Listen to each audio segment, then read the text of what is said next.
하나님을 알자. 힘써 알자. 하나님에 대한 지식, 하나님을 아는 지식, 평신도 신학, 조직 신학. 오늘은 구원론, 부르심,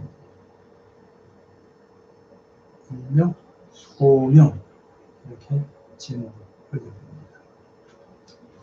성경 말씀은 데살로니가 후서 2장 13절에서 14절 말씀을 중심으로 하겠습니다. 예, 저는 어려서부터 호기심이 매우 많은 아이로 자라났습니다. 그래서 그런지 이런저런 여러 가지 의문들을 끊임없이 생각해 내곤 해서 들었습니다. 죄로 인하여 죄인으로 타락한 인류에 대해서 의문이 들어 많은 생각을 하였습니다. 그러나 그 의문은 좀처럼 풀리지 않고 저의 뇌리에서 사라지지를 않고 자리를 잡았습니다. 예, 그러나 좀 성인이 된 후 어느 날인가요? 성경을 읽던 중에 이 말씀을 읽게 되었습니다. 말씀이 이러합니다. 성경을 알아나니 성경은 능히 너로 하여금 그리스도 예수 아래 있는 믿음으로 말미암아 구원에 이르는 지혜가 있게 합니다. 모든 성경은 하나님의 감동으로 된 것으로 교훈과 책망과 바르게 함과 의로 교육하게 주니까 이는 하나님의 사람으로 온전하게 하며 모든 선한 일을 행할 능력을 갖추게 하여 합니다. 디모데후서 3장 15절에서 17절의 말씀으로 사도 바울이 진짜 디모데에게 한 소신서에서의 말씀입니다. 예, 바로 이 말씀을 근거해서 성경에서 그 의미를 알았습니다. 해서 오늘은 기독교 믿음의 근간이라고 할 수 있는 조직 신학에서 가르치는 조직 신학 원론으로 소명, 즉 부르심에 관한 기회를 알아봅니다. 자, 물론 이 교리, 그러니까 구원론 역시 실제적으로나 교리적으로나 고귀한 가치를 가진 진리에는 틀림이 없습니다. 신구약 성경에 명백히 기초하고 있음도 물론입니다. 자, 그러므로 구원에 관한 이 교리 역시 성경 이외에 다른 사료에서는 배울 수가 없고 다만 신학으로서만 받아들일 수 있다는 것을 다시 한번 말씀드리면서 오늘의 말씀을 시작합니다.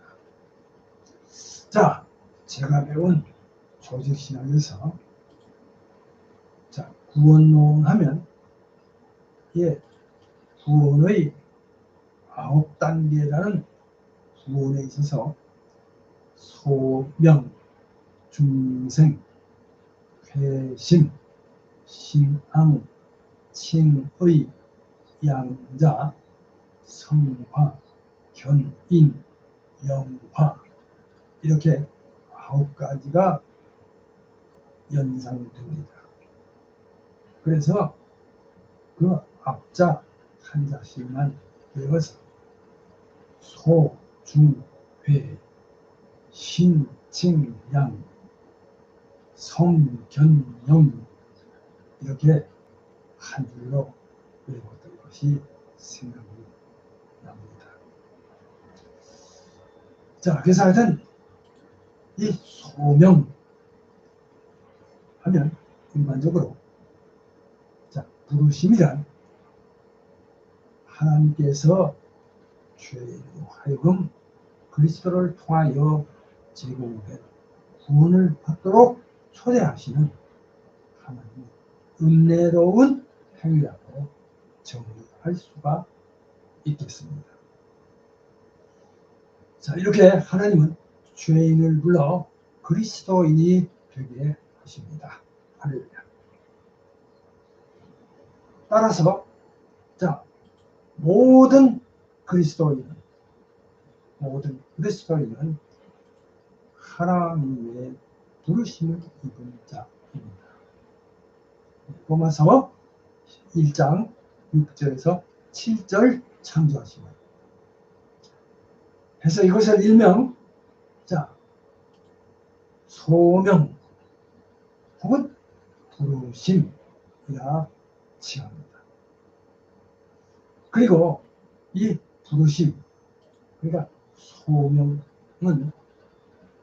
자, 외적이며 또는 내적입니다.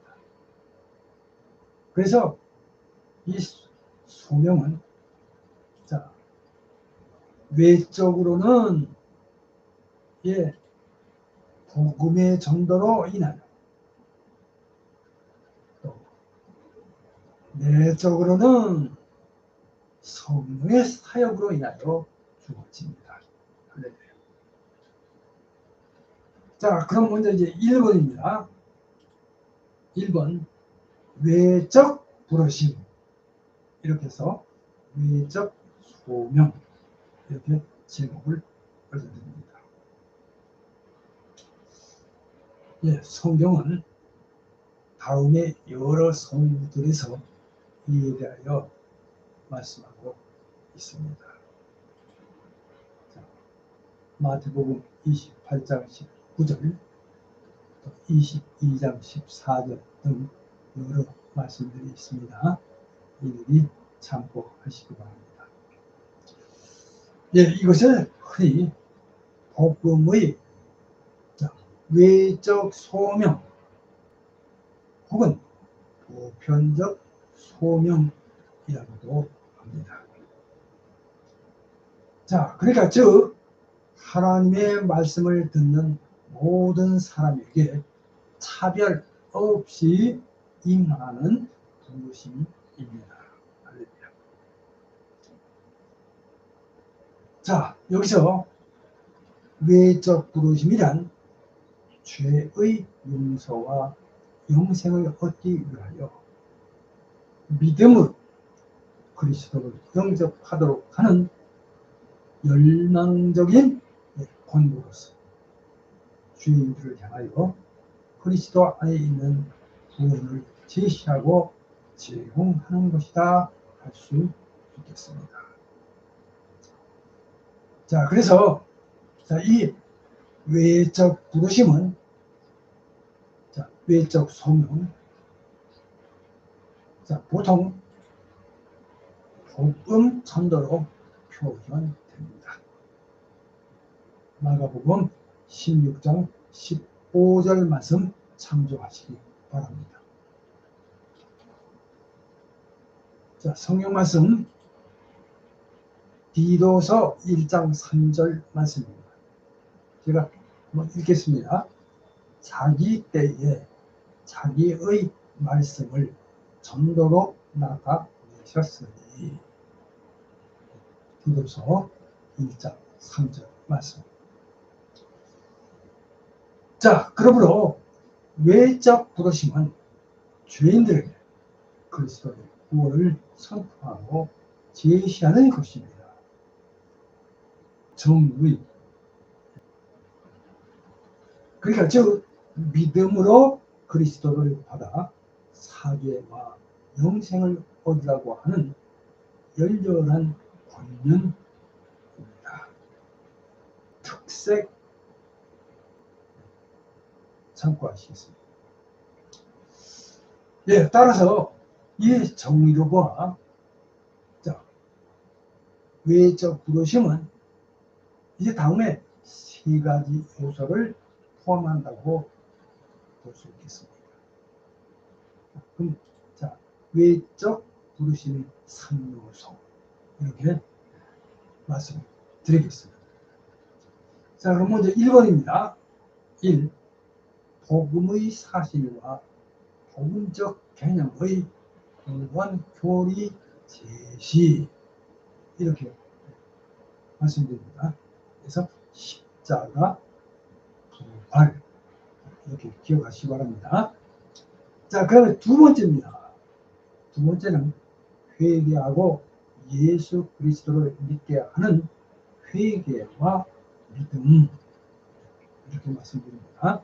그래서 구원, 초대 이렇게 기억하시면 되겠습니다. 자, 그러면 세 번째입니다. 세 번째는 죄의 용서와 구원의 약속. 자, 이렇게 올려줍니다. 그래서 사죄와 영생 이렇게 기억하시면 되겠습니다. 자, 이렇게 외적 부르심의 3요소를 말씀드렸습니다. 자, 여기서 그 약속은 자, 조건이며 그 약속의 성취는 진정한 믿음과 회개의 방법에서만 기대될 수 있겠습니다. 자, 여기까지고요. 자, 이번에 그럼 작은 1번 1. 우주적 부르심 이렇게 작은 제목을 올려줍니다. 자, 여기 외적 부름은 그 부름이 복음을 듣는 모든 자에게라는 의미로 볼 때 우주적이라 할 수 있습니다. 예, 그 부름은 어떤 시대나 어떤 국민이나 어떤 계급이나 어떤 인간에게만 국한되지 않고 택할 자뿐만 아니라 유기된 자들에게도 입니다. 할렐루야. 이렇게 말씀드리고요.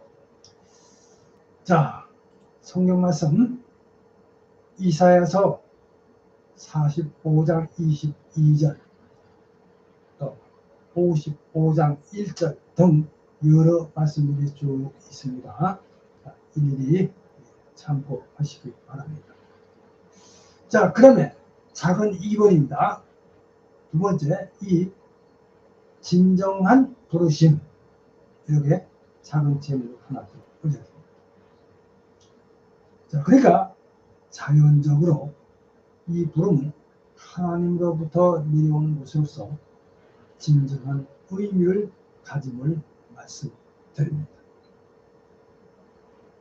자, 하나님은 죄인들을 좋은 믿음 가운데로 부르시며 그들이 그 부르심의 초청을 받아들이기를 열망하시며 회개하고 믿는 자들에게는 신실하게 영생을 약속하십니다. 예, 이에 대해서 성경 말씀 민수기 23장 19절, 시편 81편 13절 16절 등 또 이런 말씀들이 있습니다. 자, 그리고 여기 또 추가적으로 여기 마태복음 23장 37절, 디모데후서 2장 13절 이렇게 여러 말씀들이 있습니다. 일일이 참고하시기 바랍니다. 자, 이 외적 부르심에서 하나님은 죄인을 향한 요구를 계속하십니다.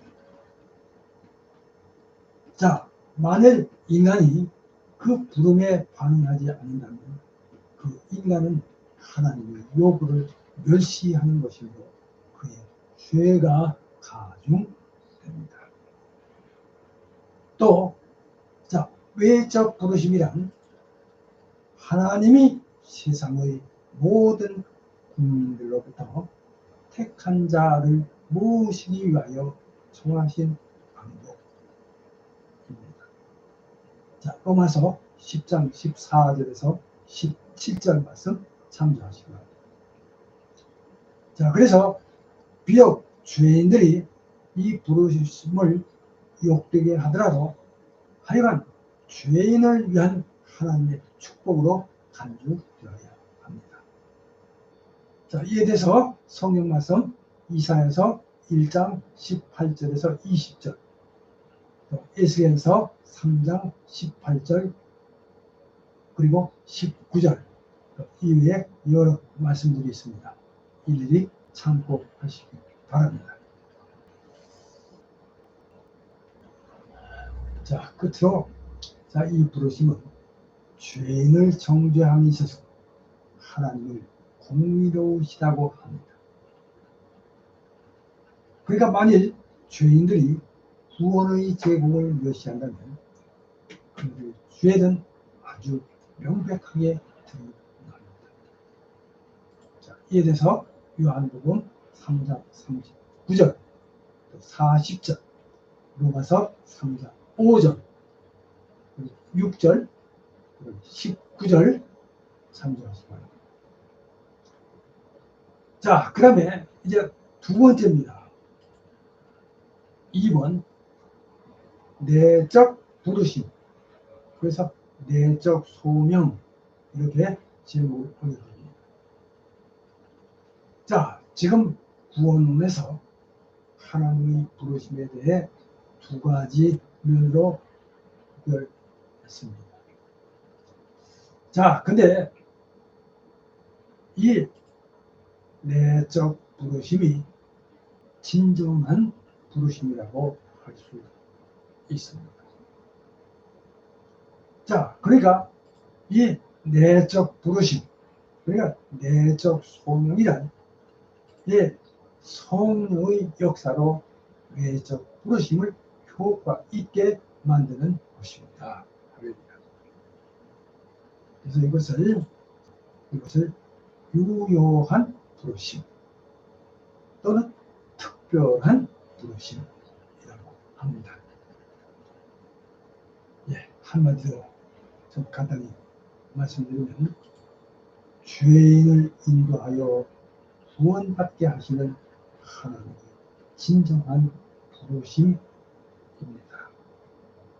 즉, 하나님은 그의 택한 백성을 이 유효한 부르심으로 말미암아 구속의 참여자로 만드십니다.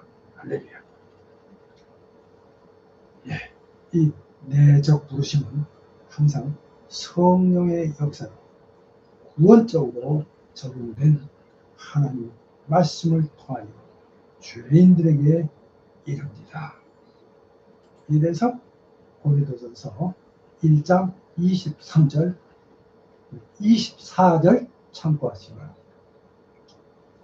예, 외적 부르심과는 달리 이 내적 부르심은 구원을 유효하게 하는 능력 있는 부르심입니다. 할렐루야. 성경 말씀은 사도행전 13장 43절, 고린도전서 1장 23절, 그리고 24절 참조하시기 바랍니다. 예, 이뿐 아니라 이 부르심은 후회 없는 부르심입니다. 로마서 12장 29절, 결코 변경되지 않으며 취소되지 않는 부르심입니다. 이 내적 부르심을 받은 사람은 분명히 구원될 것입니다. 자, 그러면 하나님은 어떻게 우리 죄인들을 부르고 계시는가?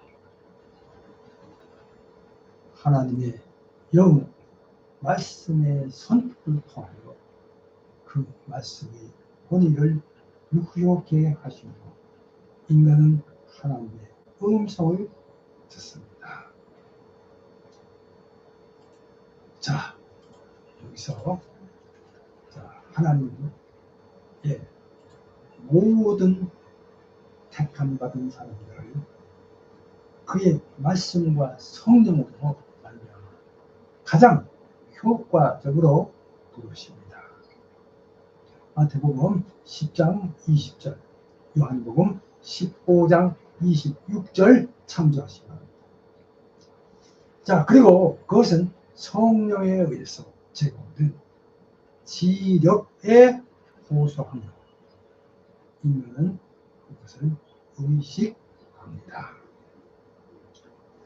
자, 이 내적 부르심, 그래서 내적 소명의 일정한 목적으로 인도되며 실제적인 목적은 성령께서 피택자, 그러니까 택함을 받은 자를 인도하여 예수 그리스도와의 교제를 이룩하게 하는 부르심이며, 자, 고린도전서 1장 9절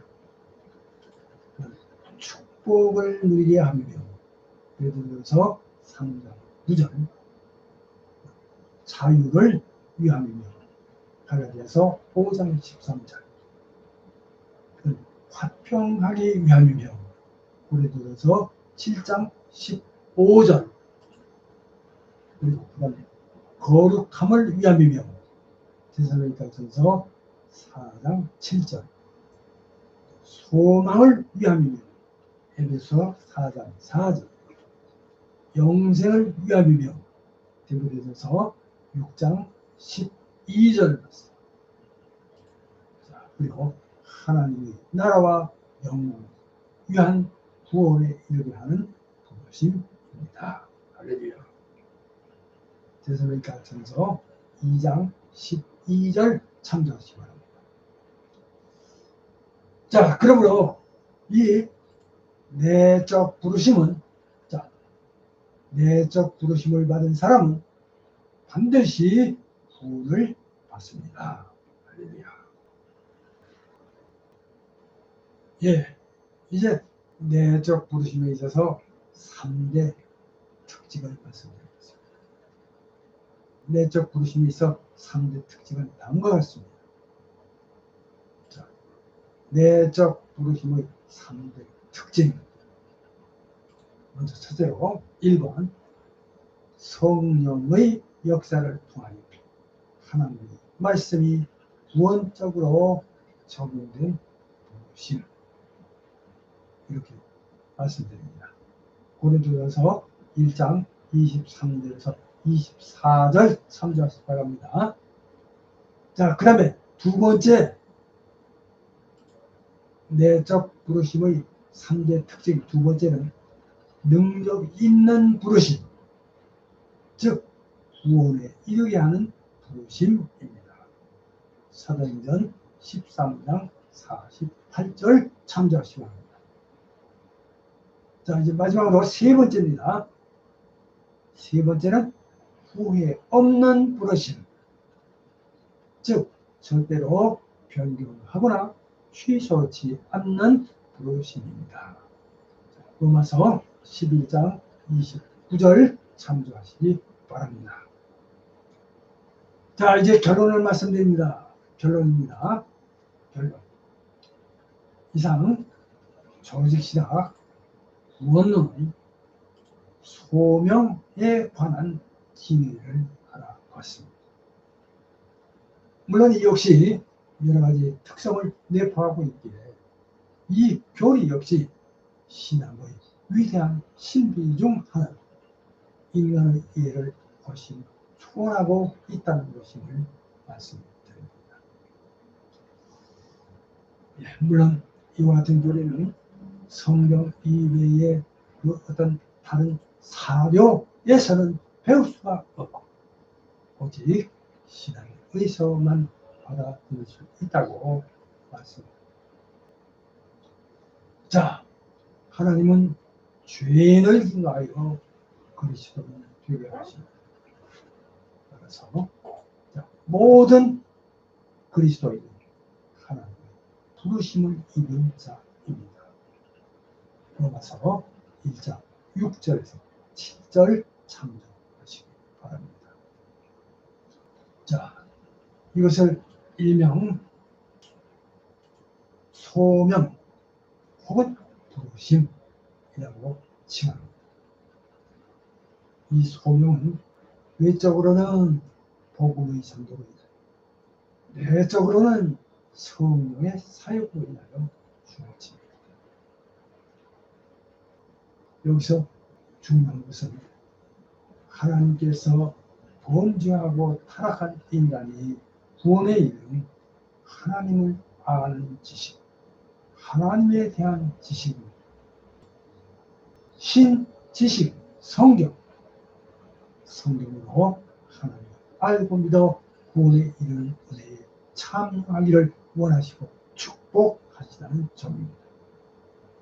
이 점을 믿으시고 믿음 생활 잘 하셔서 하나님의 구원에 이르시기를 주님의 이름으로 축복합니다. 자, 이제 생각해 보기입니다. 자, 오늘은 두 가지만 말씀을 드립니다. 자, 먼저 생각해 보기 1번 사도행전 16장 14절에 루디아의 경우 내적 소명과 외적 소명에 관하여 생각해 보시기 바랍니다. 자, 그 다음에 두 번째는 하나님의 부르심과 택하심을 붙게 하는 비결을 생각해 보시기 바랍니다. 이제 그럼 다음 주에는 더 좋은 말씀으로 함께 하겠습니다. 기도합니다.